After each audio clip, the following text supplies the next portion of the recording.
This is the first thing that happens when you try to reinstall High Sierra on the hard drive.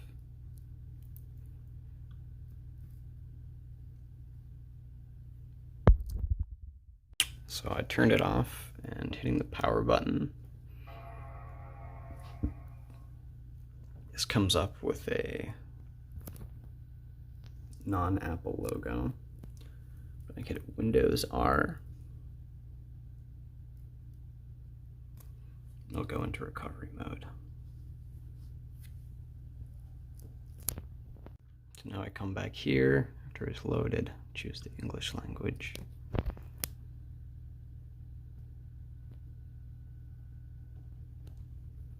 I'm gonna go to my disk utility.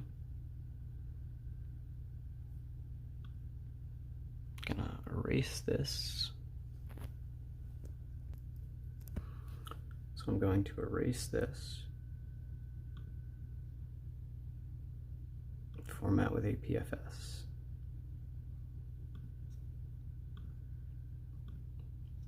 Same with this drive.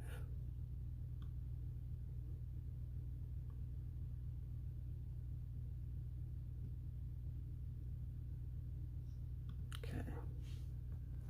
All right, now I shut it down again.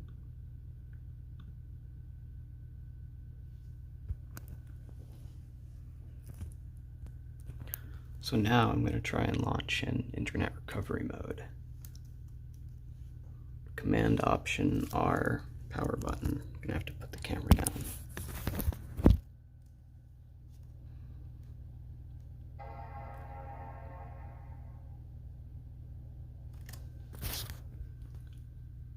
So this comes up, and in a few minutes you're going to see an error message pop up. So of course, after trying to connect, it gives me this error 5101F. I've tried everything on Apple forums to try and combat this. I've connected via Ethernet to no avail. I've removed the password on my Wi-Fi and any kind of security on it. And basically there's nothing I can do.